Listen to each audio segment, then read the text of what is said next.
ఏపీలో ఏడాది విభిన్న వాతావరణం ఏర్పడుతుంది. ఓవైపు ఎండలు, మరోవైపు వానలు విరుచుకుపడుతున్నాయి. ఆదివారం కోస్తా ప్రాంతంలో ఎండలు దంచికొట్టగా రాయలసీమ జిల్లాలో వర్షాలు కురిశాయి. పల్నాడు జిల్లా అచ్చంపేటలో 44.3 డిగ్రీల అత్యధిక ఉష్ణోగ్రత నమోదైంది. అనంతపురం జిల్లా పొట్లూరు మండలం మద్దిపాలెంలో 9.4 సెంటీమీటర్ల వర్షం కురిసింది. బంగాళాఖాతం మీదుగా ఉన్న ఉపరితల ఆవర్తనం ద్రోణి ప్రభావంతో వర్షాలు కురుస్తున్నట్లు వాతావరణ శాఖ తెలిపింది. నేడు అనంతపురం, శ్రీ సత్యసాయి, వైఎస్సార్ కడప, అన్నమయ్య, చిత్తూరు జిల్లాల్లో పిడుగులతో కూడిన తేలికపాటి నుంచి మోస్తారు వర్షాలు కురిసే అవకాశం ఉందని పేర్కొంది. మిగతా జిల్లాల్లోనూ చెదురుమదురుగా పిడుగులతో కూడిన తేలికపాటి వర్షాలు కురిసే అవకాశం ఉందని తెలిపింది.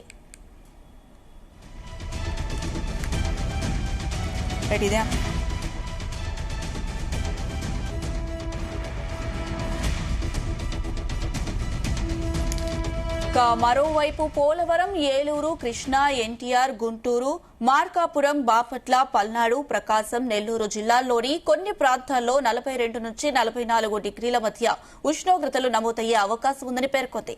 పార్వతీపురం, మన్యం, అల్లూరి సీతారామరాజు, తూర్పుగోదావరి, పశ్చిమ గోదావరి, నంద్యాల, వైఎస్సార్ కడప, తిరుపతి జిల్లాల్లోని కొన్ని ప్రాంతాల్లో 40 నుంచి 42 డిగ్రీల మధ్య ఉష్ణోగ్రతలు నమోదయ్యే అవకాశం ఉందని తెలిపింది. ఇదే అంశానికి సంబంధించి మరిన్ని అప్డేట్స్ మా ప్రతినిధి సాంబశివరావు అందిస్తారు. Sambasivarao, good morning Anusha. రాష్ట్ర వ్యాప్తంగా ఈ ఏడాది ఫిబ్రవరి నెల నుంచి కూడా విచిత్ర వాతావరణ పరిస్థితులు నెలకొని ఉంటున్నాయి. అకస్మాత్తుగా వర్షాలు రావడం, వెంటనే 45 నుంచి 48 డిగ్రీల ఉష్ణోగ్రతలో ఎండలు గేయడంతో ప్రజలు తీవ్ర ఇబ్బందులు పడుతున్నారు. గతంలో ఎప్పుడు లేని విధంగా ఈ ఏడాది ఈ పరిస్థితి ఉందని వాతావరణ నిపుణులు కూడా చెప్పడం జరిగింది. కోస్తా ప్రాంతాల్లో ఆదివారం ఎండలు విపరీతంగా గాయడం జరిగింది. 46-40 డిగ్రీల ఉష్ణోగ్రతలు కూడా పలు ప్రాంతాల్లో నమోదయ్యాయి.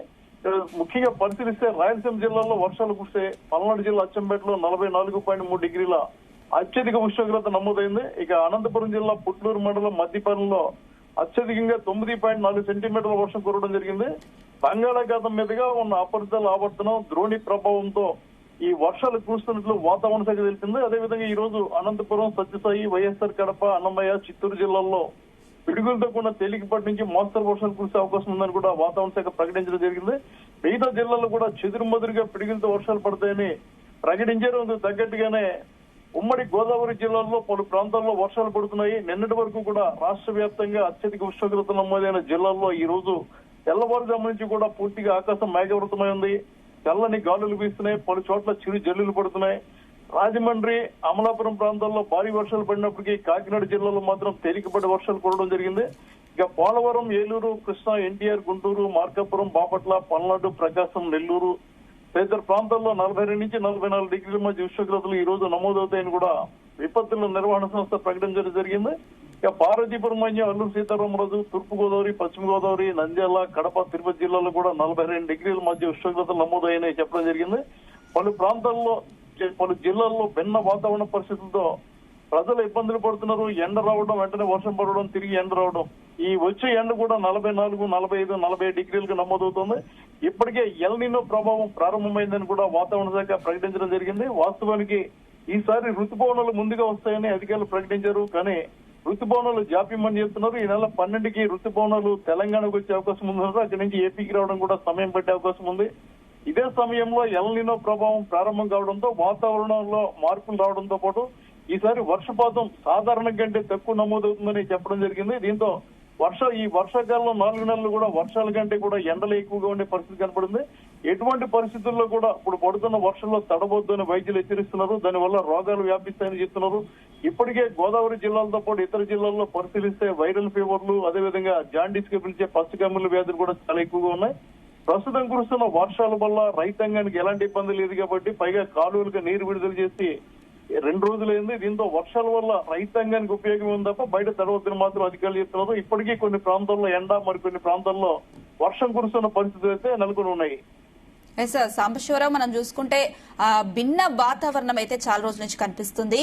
ఈ భిన్న వాతావరణానికి గల కారణాలు ఏంటి? ఇలా ఎన్ని రోజులు కొనసాగే అవకాశం ఉంది? వాతావరణ శాఖ అధికారులు ఏమంటున్నారు?